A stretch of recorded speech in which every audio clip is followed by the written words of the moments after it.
Bonjour les STL, donc du coup on commence les vidéos avec le schéma de Bernoulli. Donc on a fait des arbres, donc ça revient à faire des arbres, le schéma de Bernoulli. Il est un peu particulier, donc on vous dit dans la définition, donc une épreuve de Bernoulli, c'est une expérience aléatoire dans laquelle on s'intéresse à la réalisation d'un événement particulier qu'on appelle succès de probabilité P. Sa non-réalisation s'appelle échec et sa probabilité à l'échec c'est 1 moins P. Donc on fait ça plusieurs fois. Donc c'est toujours les mêmes probabilités, ça ne change pas.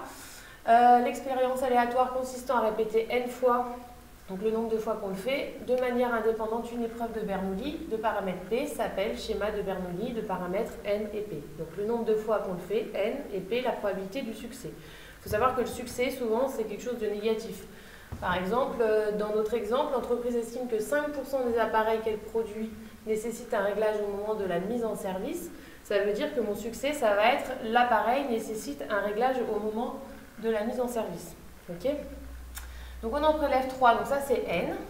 Donc 3, c'est n égale 3. La probabilité du succès, ça sera 5%, ça sera 0,05. Ok ? Donc expliquer pourquoi on peut associer un schéma de Bernoulli à cette situation. On fait une jolie phrase. Chaque prélèvement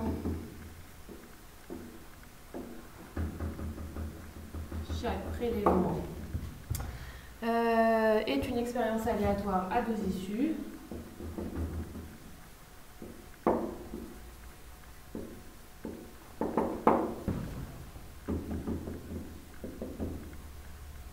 Ok. Ensuite, on va donner le succès. Le succès, c'est l'appareil nécessite un réglage. J'écris toujours aussi mal. Un réglage et sa probabilité, on l'a dit, est P égale P de S égale 0,05. Donc ça, c'est le schéma de Bernoulli qu'on va répéter plusieurs fois, l'épreuve de Bernoulli qu'on va répéter plusieurs fois dans le schéma de Bernoulli. Cette épreuve de Bernoulli est répétée 3 fois.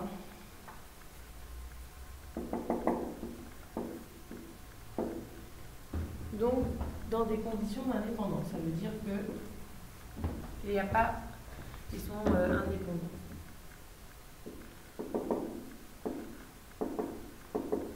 Et donc, du coup, on a bien un schéma de Bernoulli.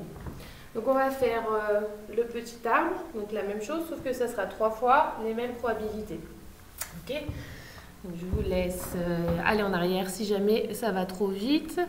Et j'avance.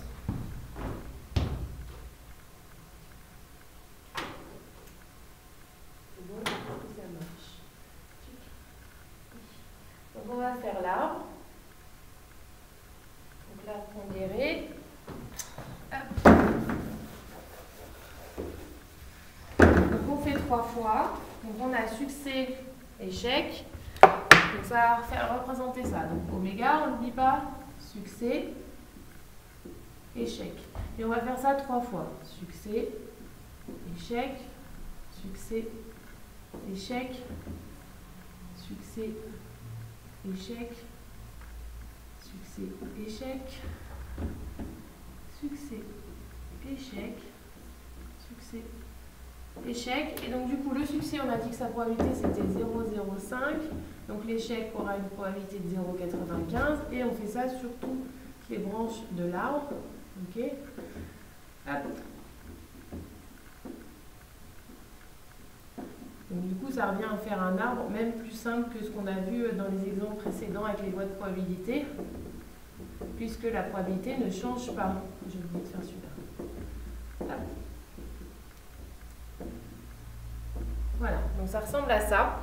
Donc plus simple puisqu'on n'a que succès-échec et le succès ne change pas de probabilité, l'échec non plus. On répète 3 fois la même expérience et rien n'a... Enfin, on considère qu'on a remis... comment c'était quoi? Un appareil, on considère que c'est sans remise. D'accord? Avec remise, pardon, j'ai dit des bêtises. Ça veut dire qu'on considère que ça ne change pas d'en avoir prélevé un, ça veut dire qu'il y en a beaucoup, ça n'a pas beaucoup changé la probabilité. Ensuite, vous allez calculer des probabilités. Vous calculez calculer la probabilité que 3 appareils ne nécessitent pas de réglage. Donc du coup, on va faire comme on faisait avant. Donc s'il ne nécessite pas de réglage, ça veut dire que je suis sur cette branche-là. Donc je suis ici. Je ne nécessite pas de réglage. Je ne nécessite pas de réglage 3 fois. Donc la probabilité que ne nécessite pas de réglage, ça sera 0,95 fois 0,95 fois 0,95. Ce qui fait à peu près 0,857. D'accord? Ensuite, la probabilité qui est d'avoir 2 appareils qui nécessitent un réglage, donc 2 succès. Donc 2 succès, on va prendre une couleur. Donc vous avez ce chemin-là, 2 succès. Vous avez ce chemin-là, 2 succès. Et vous avez ce chemin-là, 2 succès. Si vous regardez bien, sur vos 3 branches, vous allez avoir les mêmes probabilités. On a 2 fois 0,5, une fois 0,95. 2 fois 0,5, une fois 0,95. 2 fois 0,5, une fois 0,95. Ça, on va le dire dans la suite de l'exercice parce que si on le fait 10 fois, on ne peut pas faire trop d'arbres, c'est un peu compliqué. Donc du coup, il y a une formule qu'on va voir juste après. Ok? Donc la probabilité d'avoir 2 appareils. Hop. Donc je fais les 3 chemins. Donc ça va faire 0,5 fois 0,5 fois 0,95 plus 0,05 pardon, 0,95 fois 0,05 plus la dernière 0,95 fois 0,05 fois 0,05. Donc j'additionne mes 3 chemins comme d'habitude. Donc je fais mes 3 chemins, je multiplie sur les branches et j'additionne les différentes branches que j'ai trouvées. Et donc ça va faire environ 0,07.